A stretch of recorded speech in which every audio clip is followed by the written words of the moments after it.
Tu viens de télécharger RPG Maker et t'es un peu perdu dans l'interface. Et bah écoute, cette vidéo est faite pour toi. Je vais te présenter assez rapidement, tu verras, c'est assez simple, l'interface globalement de RPG Maker. Sachant que ici j'utilise RPG Maker MZ, mais sache que en fait tous les RPG Maker se ressemblent un peu. Donc voici pour la présentation de l'interface. Au milieu de l'écran, tu auras ta map, tout simplement. Tu auras tout le placement des éléments visuels de ta map. Et aussi tous les éléments, les événements, ce qu'on appelle les événements, ça va être tous les objets scriptés qui vont interagir avec ton personnage ou avec lequel ton joueur va pouvoir interagir. Sur la partie gauche de l'écran, c'est divisé en deux parties. La partie supérieure, c'est l'aspect en fait gestion des ressources, des tilesets notamment. Ce sont les éléments que tu vas pouvoir sélectionner et placer sur ta map. Donc tu as différentes couches ici avec un système ABC. Tu vas pouvoir en fait t'amuser à faire le mapping que tu veux. En bas, ici, sur la partie inférieure, ça va être la gestion de tes maps, parce que du coup, ton jeu n'aura pas qu'une seule map, sauf si tu le souhaites. Mais ici, tu vas pouvoir gérer les différentes maps et du coup, naviguer entre elles pour pouvoir, continuer à personnaliser ton jeu. Sur la partie haute de l'écran, tu as en fait plein de boutons qui sont plus ou moins pertinents, plus ou moins intéressants. Je te les présente aussi brièvement. Sur la partie gauche de l'écran, tu as ce qu'on appelle la gestion du projet. Donc ici, tu vas pouvoir créer un nouveau jeu. Ici, tu vas pouvoir charger ton jeu et avec ce bouton, tu vas pouvoir le sauvegarder. Ici, tu as les boutons de gestion d'édition, notamment le fait de pouvoir couper, copier, coller. Donc, c'est les éléments assez simples que tu reconnais souvent dans tous les logiciels. Tu as ici un bouton de retour en arrière, pareil, hyper important. Quand tu te trompes, tout le monde se trompe. Tu vas pouvoir annuler ta dernière action. Deux boutons ensuite hyper importants qui va être la gestion de la map ou le bouton de gestion des événements, des scripts notamment ici sur la map. Donc le premier bouton va te permettre de placer les éléments, le deuxième de pouvoir personnaliser les PNJ, les objets, les personnages que tu vas placer sur tes différentes maps.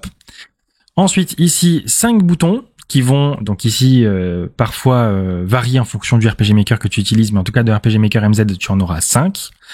Le premier bouton, ça va être la gestion automatique, intuitive des gestions qu'on placera sur la map. RPG Maker va comprendre que si je place un sol, ça sera au fond de la map. Si je place un objet sur le sol, ça va être par-dessus le sol, etc., etc. Et pour plus de précision, on a 4 boutons de niveau, en tout cas de niveau de gestion des couches ici des ressources. Donc ici, ça va être le bouton sol, le bouton de deuxième couche, donc des éléments qui vont être posés sur le sol. Ici, la couche numéro 3, ça va être les éléments qui vont être posés sur les éléments qui sont sur le sol. Et enfin, la toute dernière couche, c'est la couche qui est la plus haute, celle qui est la plus proche du joueur, en fait, plus proche de la caméra. Bref, celle qui est vraiment au-dessus.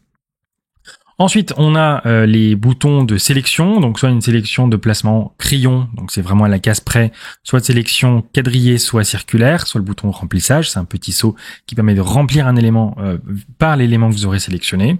Le bouton de gestion des ombres qui permet de gérer, d'enlever les ombres ou d'en placer, donc ça c'est un bouton qui est vraiment spécifique à RPG Maker. Les boutons de zoom, on va pouvoir zoomer ou dézoomer.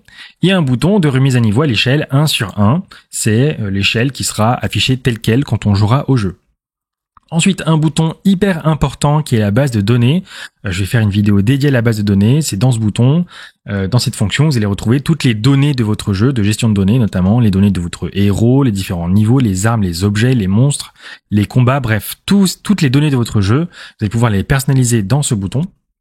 On a un bouton de gestion des modules ici. Les modules, ce sont des éléments qu'on va pouvoir télécharger et installer sur RPG Maker pour venir personnaliser le jeu. Voilà. Pour contourner un peu ce qui est par défaut d'un RPG Maker. Les tests de son, ici vous allez avoir accès à la librairie audio de votre jeu, donc les différentes musiques, les musiques d'ambiance, les effets audio par exemple, les effets sonores. Vous avez la recherche d'événements ici, c'est un peu un recherche d'événements en moteur de recherche, tout simplement, de tous les événements dans votre jeu. Ça permet de retrouver plus simplement ce que vous souhaitez. Un gestionnaire de ressources, si vous avez des images que vous avez téléchargées, que vous voulez instaurer dans votre jeu, vous pouvez passer par là pour venir tout importer. Le gestionnaire des personnages ici, le générateur de personnages, ça c'est pareil, je vais faire une vidéo dédiée. C'est via ce bouton qu'on va pouvoir créer des personnages à notre guise, vraiment avec les éléments qu'on souhaite. Et enfin, pareil, un dernier bouton hyper important, c'est le test du jeu. Suite à tous les éléments que vous allez placer sur vos maps et dans les différents niveaux, vous allez pouvoir tester votre jeu via ce bouton. Voilà, j'espère que c'était clair, que ça a été limpide pour vous. Si ça vous a plu, n'hésitez pas à liker, à regarder ma page pour plus de vidéos tuto ou d'autres vidéos de divertissement. Et je vous dis à très bientôt pour d'autres vidéos. Salut!